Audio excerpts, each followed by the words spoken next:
guys, thank you so much for tuning back into the channel, Jimmy Washam Fishing. I really appreciate you being here. You know, it's the off season for me. Right now it's late December, just after Christmas. I just had shoulder surgery, so laying around wishing I could be out in the water. And what better time than to make a detailed video about catching fish on lipless crankbaits. Right now we're in the heart of the time of the year to catch fish on lipless baits and traps. And what I want to do in this video is I want to try to go in depth. This is a very complex topic as far as setup, when, where, how to throw the bait, but I want to go in depth with it as much as I can without drawing out the video too long. But please, any questions, any specifics that you have after the video, be sure to leave me a comment and we'll make sure that we get them answered. But here we go: when, where, how to throw a trap and catch bass. So first, let's start off with when are you going to throw a lipless bait. I commonly refer to them as traps, just like a lot of guys, especially in the South. And that comes back from the old Bill Lewis rattle trap, one of the first ones to really kind of kick off the lipless trend. But there's a gajillion of them out there, and we'll go through that. But first, we're going to go over when. Really, I personally prefer the lipless bait or traps in cooler water. I just feel like unless you're in a really murky situation, I have caught them in the summer. I've caught them in post-spawn around flooded bushes, stuff like that. I've caught them in hot July on Mississippi River oxbows. But for the most part, especially Tennessee River, where I live now and where I catch a lot of fish on a lipless bait, I really want it from November to March. And that can vary depending on how quick the water cools or how quick it warms up. But my rule of thumb is really under 60 degrees on water temp. I really like it in the kind of mid to upper 40s on into the low, maybe mid 50s. It's especially depending on water clarity. That time of the year when we have water temperatures in that range is when I think you'll catch the most and the biggest fish on your lipless baits. You know, anytime that you've got a flood, spring floods, winter floods, and you get an influx of warm water, man, that is the time that I want to put on a trap. You get some color, maybe a fishery that's generally pretty clear. Maybe you can see the bottom in 2.5, 3 foot of water, and then you get an influx of warm, murky water that kind of doesn't make it puke and muddy, but stains that water up to a point where you can see the bait maybe, 8-10 inches, a foot. Then boy, those fish are going to run to that shallow, muddy water.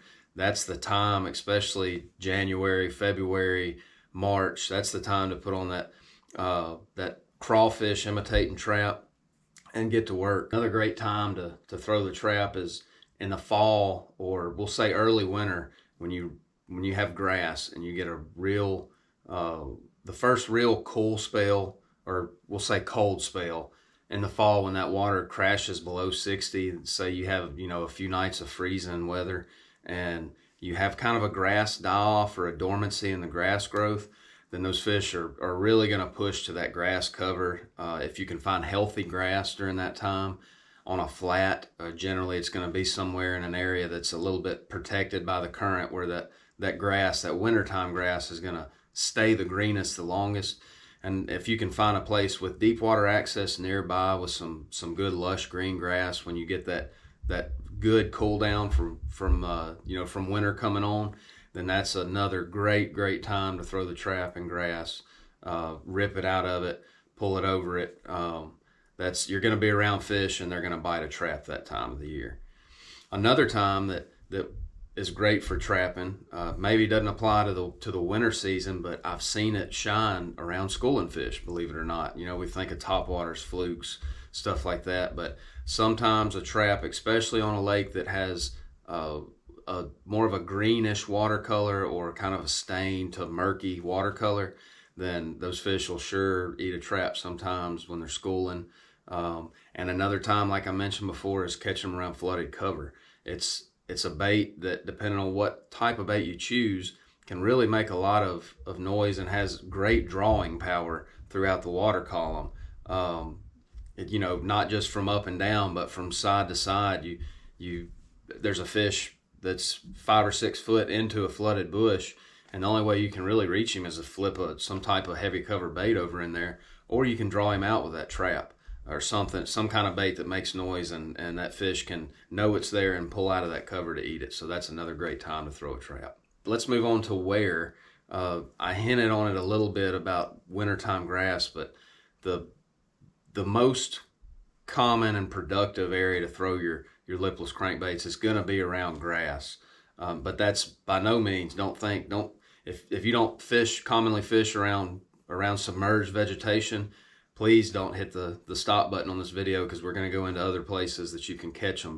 But grass is really a great place to throw the trap, and it's because it's effective. With the right equipment, you can pull it through. I love fishing it in hydrilla and milfoil, especially if it's good and green and what I call crispy, where you can clean the bait when it gets hung in it. But it's so effective at whipping it through that grass, ripping it through that grass, letting it flutter, and getting reaction strikes from bass that are buried in that grass. They hear it, they see it. It's something that has erratic action if you impart it into your retrieve, and it just flat out catches fish. So that's a great place around grass flats. Ditches that run into a grass flat are awesome. Anytime you've got maybe for current purposes, you've got a place that's being impacted by the current and has grass around it, man, you want to have your trap out, and you want to cover that area, because it's going to have some fish around it for sure. Moving away from the grass, flats with stumps on them are deadly. Now, you're going to get hung with a trap every now and then. Those lipless baits they've got 6 trebles on them. They're depending on the style, some of them will ride nose down, and you can work it through cover a little bit better. You can modify the lure to make it come through wood a little bit better. I've done that, but I feel like you're gonna definitely improve your chances of losing fish. So I just I understand that throwing it around wood, I'm gonna get hung every now and then, but I'm also gonna get hung on some bass if I'm putting it where they are. So flats with big isolated stumps on them and extreme pre-spawn, when those big fish first move up, they're really up there to feed. We say that, oh, they're getting ready to move up, when really it's probably a month or two before they move up. But they're getting into those areas where they know that they want to live and feed, and they know Mother Nature is going to bring them spawning conditions sometime in the future. So those places just out from the spawning flats, maybe you've got a pocket that'll flood in some bushes in April, but it's early March, and there's a flat that's 3 to 5 foot deep out in front of it with scattered stumps. That's really a place I want to throw a trap. The isolated wood is just deadly with pulling that bait by it, killing it, letting it flutter next to it, sweeping it by it, or sometimes even just kind of steady retrieve, or even grinding it in the bottom with nose up, depending on what type of lure you're throwing. That can really be good. Another place to throw a trap is in current. And I'm not talking about just a little bit of current out on the lake on Pickwick, but I'm talking about areas that you have a lot of current. Sometimes those can be killer places to catch fish on a trap. It's got such a good flutter, and when you let that bait flutter in current, it's really just a natural presentation. Looks like a dying bait fish. So don't ever overlook it in like tail race situations or stuff like that, especially when you have cool water. Another place is sometimes, when we're on the topic of where to throw it, we look at the lipless bait as being a strictly shallow bait, and it's really not. There are some versions of lipless baits today that really help you fish it deeper in the water column, but 8, 10, 12 foot deep, yo-yoing it is really not out of the question as far as catching big fish. I've caught a lot of 6+ pound fish in the wintertime, January, February months. Just yo-yoing a trap out on offshore structure like a point or a hump or a place that I know that bass will spend their winters and have easy access to a nearby shallower place to pull up and feed. And with stroking it or sweeping it like that, you're just literally fishing it almost like maybe a step above how you would fish a jig in the summertime. It's almost like stroking a jig. You're just going to rip it off the bottom or sweep it, let the fish tell you what they want, and then kill it. Kind of let it. Sometimes I catch them letting it fall on what I call controlled slack, where my line is, I don't have line laying on the water, when I give it slack, but I'm almost feeding it line as it falls to where my line is not tight, but it's controlled enough to feel a subtle bite on that lure. Sometimes I'll sweep it and keep a tight line and let it kind of flutter forward instead of falling straight down. Just let the fish tell you, but that's another great way that I've caught a lot of big fish in the wintertime. Next, we're going to go to how you're going to throw the lipless bait. We'll start with setup with the rod, the reel, the line, and the rod that I really love. We'll say 95% of the time, that's going to be a Hammer Rod 7.3 medium heavy cranking series. Don't get that confused with the standard medium heavy, because this cranking series is designed to have more of a parabolic bend to it, and that medium heavy is a little different than what you'd get out of a normal medium heavy Elite Series hammer rod. The 7.3 is a great length to just bomb that bait, make a long cast. I will caution you, I really learned since I was a kid, I learned to fish one on a 7-foot rod, and you wouldn't think that a 7.3 would make a big difference, but you can overwork this bait if you're around fish that are not super aggressive with a longer rod. So if you feel that that's a problem, you may want to consider going down to a 7. I've even caught them on like a 6.8 before, 6.6. And really what that does is it keeps you from overworking the bait, because if you move a rod that's 6.5 foot long, if you sweep a trap with it, and then you take that same 7.3 and you make the same sweep, you just pulled your bait much farther because you've got an extra 9 inches of rod. So just keep that in mind. But the 7.3 is what I really like. I can drive a hook home on those fish with hard mouths in the wintertime on a really long cast. You know, I've heard of some guys that really like to throw a lipless bait or any treble hook bait on a glass rod, and that could be something that fits for you. But in my opinion, a glass rod is less sensitive. I want to be able to feel grass. I want to be able to feel cover, know exactly what my bait's doing, not have any question about what that bait's doing at all times. And I want to be able to feel those subtle bites, because when a big one eats a trap, sometimes it's just to open, suck it in, close, and it's not a vicious strike. And most importantly, because I like throwing this bait in cold water, I want to make sure that I can drive those hooks home when a fish has a hard mouth. I'm not concerned about losing the fish as much as I'm concerned about putting those hooks in the hard part of the mouth where they need to be, and then getting that fish in the boat. I can tone down how strong I pull on the fish with this rod. It's still got a lot of bend to it, a lot of great action above the kind of the backbone of the rod, but it has that backbone to drive the hooks into those hard mouth fish. So that's why I choose that. As far as reel speed, like this is a 7.4. I really like that for all around, especially if I'm fishing some grass, say it's got 3 or 4 foot of water over it. My favorite lipless bait is, and we'll go into that in a minute, but my favorite lipless bait kind of rides a little bit higher in the water. You can pull it slower and it tracks a little bit higher. So that 7.4 is good for that. It keeps me from putting too much lift on that bait as I'm working it. If I'm fishing it like on a shallow stump flat, shallow grass with, you know, a foot or 2 of water over it, if I want to keep my bait about 2 foot or less in the water column, then I'll go up to an 8.5, you know, a little bit more high speed reel.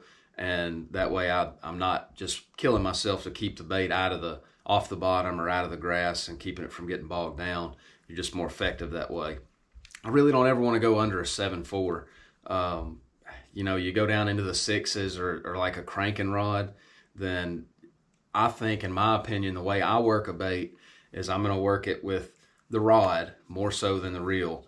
And you'll see from some of the footage I'm going to show, but I'm doing a lot of sweeping and stop go with the reel, and I feel like the action that makes that fish bite is what I do with my rod tip and not with my reel. So that's why I choose a faster reel. Keeps me from working harder than I should. Line size, you know, 15, 16, 17, those are really kind of middle of the road great sizes for all around. If I want to get that bait deeper, you know, if I'm stroking a 3/4 ounce trap that's I'm fishing it out on points that are 8 foot on top and I'm fishing it down into 14 foot of water, then I might go down to 14 or maybe even 12. a good 12-pound fluorocarbon, as long as it doesn't get nicks on it and you're not around like mussel and stuff like that, shell beds, then it'll handle the biggest fish in the lake.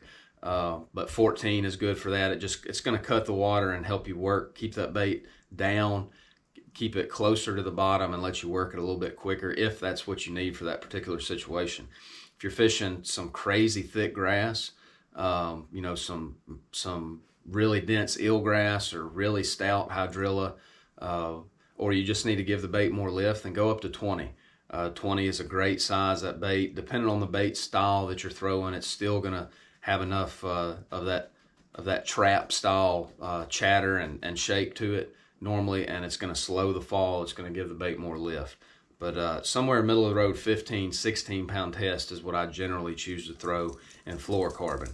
Monofilament can also be a great substitute to give your bait more lift, but the problem that you're going to run into with monofilament is there's so much stretch. Once again, it's kind of like the glass rod. I'm fishing this bait in cold water, and what I want is a direct hook set and direct energy going to that fish's mouth when I set the hook. Mono has so much stretch that it's just going to kind of impede your ability to do that, and you just don't feel as well with monofilament.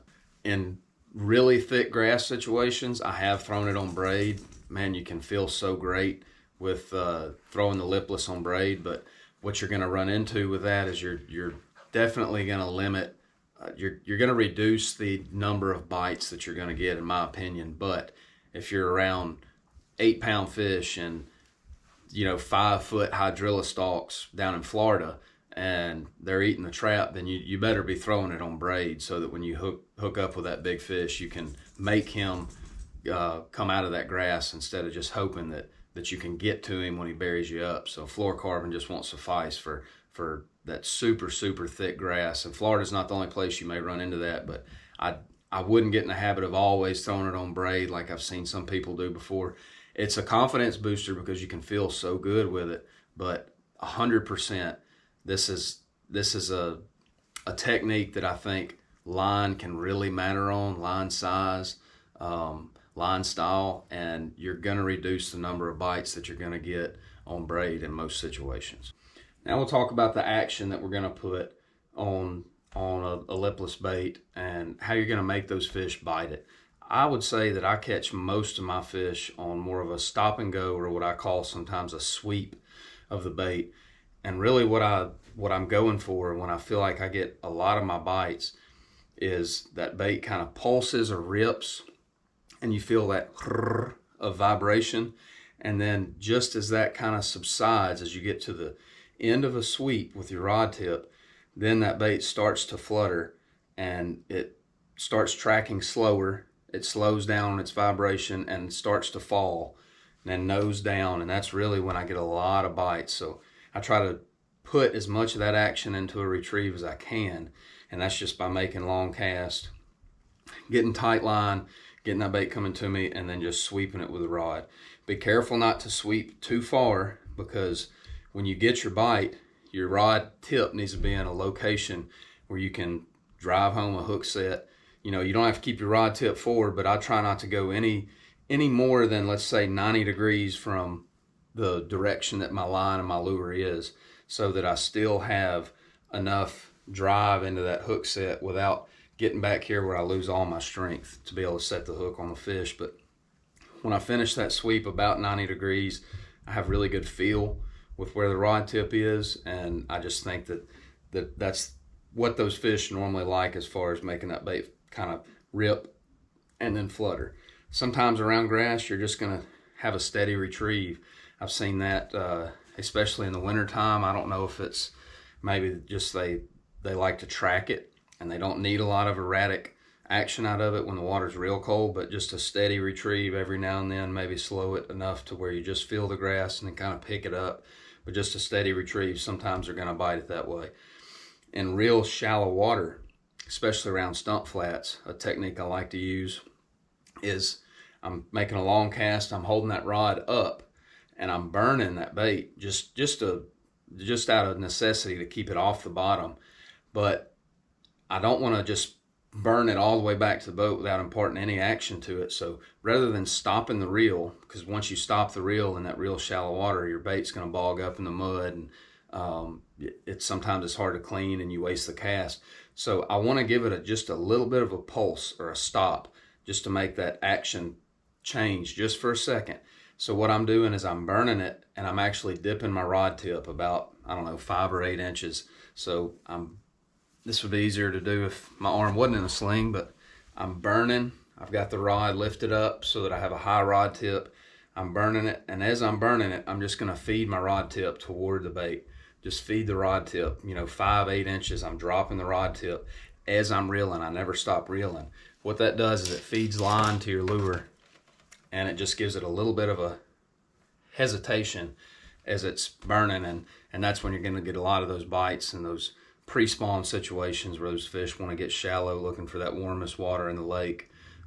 Maybe fresh spring floods have got crawfish up on flats, and that's a really great way to catch them. And I've already hit on stroking or sweeping the bait. Make a long cast, let that bait go to the bottom. Just kind of a even longer sweep than what I've talked about, how I normally catch fish around grass on the trap. But even maybe a longer sweep, and then pick up some line, and then let it fall on either controlled slack where you're kind of feeding your rod tip back towards the bait, or just pick up some line, get your rod tip back in front of you, and then hold it and let it fall on tight line to where it just kind of pendulums towards you, and let it go all the way back down to the bottom. Normally those bites will come before it hits the bottom, a real subtle tick, or a lot of times it hits the bottom, and when it lays on the bottom, that fish will nose down and eat it, and you don't even feel the bite, but you have pressure when you go back to sweep. So you always want to be in a situation where you're ready to pull on that fish, and make sure you get hooks buttoned up good if he surprises you and you don't feel him. So those are the most common techniques of retrieves that I'm going to use with a trap. Now let's look at different kind of baits and what I like to choose depending on the time of the year, water color, water clarity, and what type of fishery I'm on. So here's the trap box that I normally keep in the boat. I do have several other traps, and if I'm going to a place where I know it's going to be a trap fest, then I'll bring more, but this is what I've always got in the boat at generally all times. I like to have a good mix of some really heavy, big baits in case I'm looking for just a gigantic profile. I'll keep a couple of those really, really big baits. Just in order of this box, the next thing I have is the Azuma Shaker Z Heavies. That H there, that's one that's 3/4 of an ounce, but it's got the same profile of your 1/2 ounce bait, so that's one that you can fish deep. Great bait to fish deep with. Here's some old school Bill Lewis traps. Well, instead of breaking those apart, I'll just pull them all out. And those are a 3/4 ounce, big profile. It's rare that I find that's a necessity, but sometimes around big fish in Texas or Florida, it doesn't hurt to throw that little bit bigger bait. But really, I catch more on the 1/2 ounce frame size bait. Next one, I've got a lot of red eye shads, some Excalibur one knockers. That's just a good profile bait. That red eye shad's caught a lot of fish. Got it in a few different colors.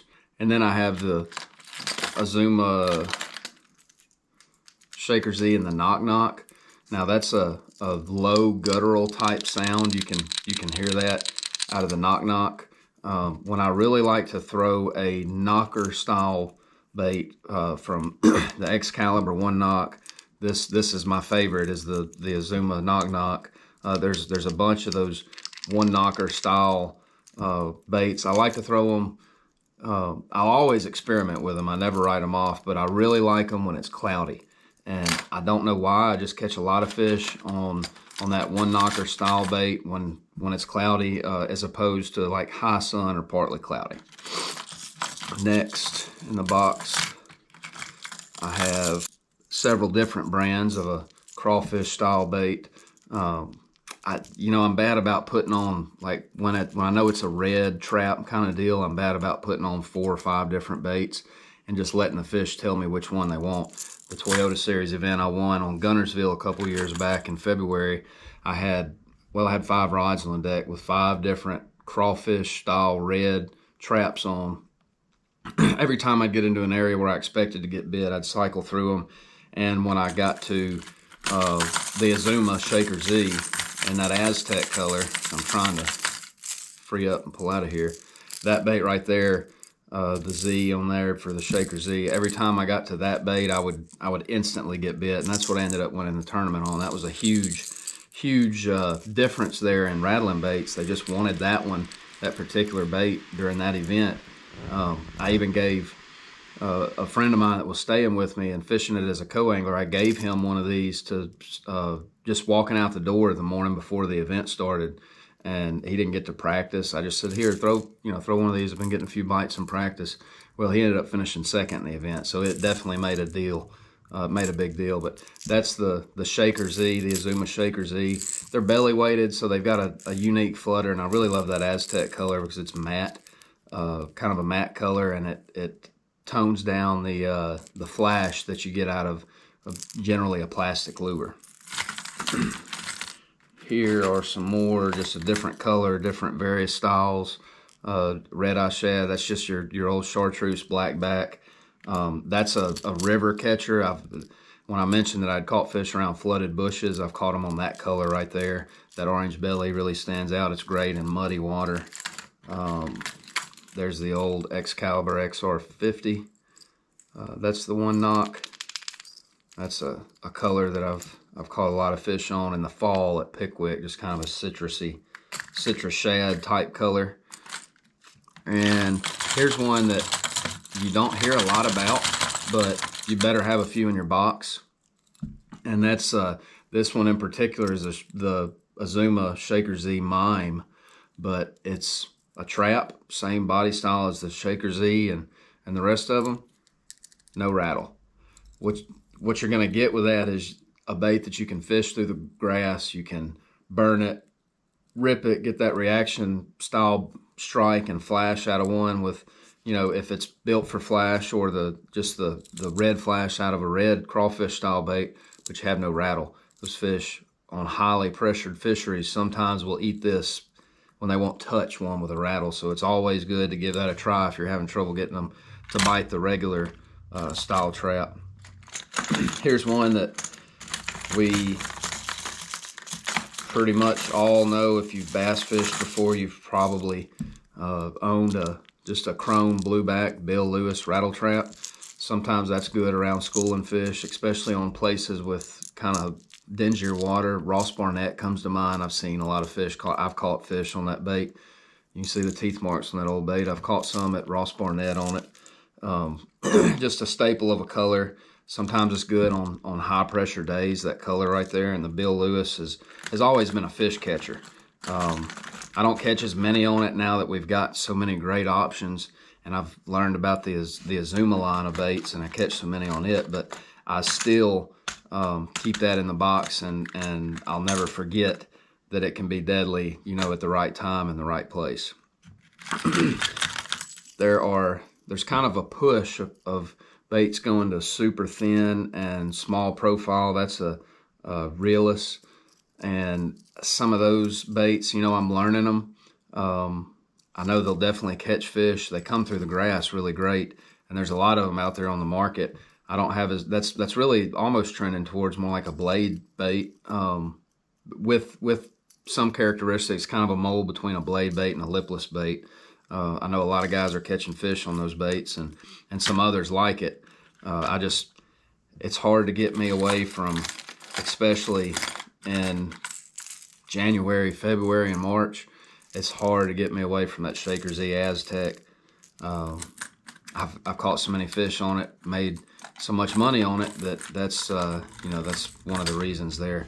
And then if you get around the right watercolor, I've already showed this spring fling color, but that's the traditional red that if you have that dingy, milky, warm water influx in February is most commonly when we get it, like the first hard rain, warming trend. Then that bright, loud orange that transitions into a darker back, that's a hard color to beat. There's a gajillion models out there that, you know, different styles of baits, different brands of baits. They're going to have a color similar to that, or even 3 or 4 colors in different shades of that variation. But that one is Spring Fling out of the Azuma line, and Spring Fling and Aztec are my go-tos. You know, and what I call winter to late winter, leading on into what we sometimes refer to as pre-spawn, when that water warms out of the 40s into the 50s. That's just a killer bait. This is absolutely not all the traps out there on the market, so really you just got to fish them and find one that you like, find one you have confidence in. For years I threw nothing but a Bill Lewis. I caught a lot of fish on them. When I started playing around with other baits, I learned that there were probably times that I was throwing a Bill Lewis and I could have wrecked them on something else when I was just catching a few on the Bill Lewis. So being open, being versatile, you'll learn certain baits will catch them on high pressure days. The loud pitch rattle, like out of the Shaker Z, that loud pitch rattle that you get, that's what I really like on some of those cold front type days, bluebird, maybe just a few patchy clouds, but high pressure. I feel like that high pitch rattle is going to catch them better than like a low guttural one knocker style or the mime. That's when I really want to go to the traditional high pitch rattle style bait, is during high pressure. So in the rain, clouds, going to throw the one knocker more, but you got to keep them honest. If you're not getting the results you want, if you're catching fish that are hooked outside the mouth, you're getting some slaps and missing fish, then you want to play around with colors. If you're confident that you're throwing a color they want and they're just not committing, then it's going to be the sound or the line size and the style of the retrieve. So don't just be closed-minded and say, well, maybe the next one will eat it. Make the adjustments. Let the fish tell you what they want. Too many times we try to tell them. We've got to let them tell us. But the lipless bait is a great way to just wreck big weights. You hear of it all over the South in the wintertime, of 30-pound bags coming off the trap. They're so fun to catch fish on, from Texas. I've caught them all the way up to northern waters. So it's a great bait. Put it on the right rod, the right reel, the right line, select the right bait for the right conditions, and you're gonna catch bass. Thank y'all so much for tuning in to Jimmy Washam Fishing. Make sure to give me a subscribe. I'd really appreciate it. Like this video. Leave me a comment on what you think. Any questions, I'll be sure to get back to you and answer them the best I can. But thank y'all so much for tuning in, and we'll see you next time.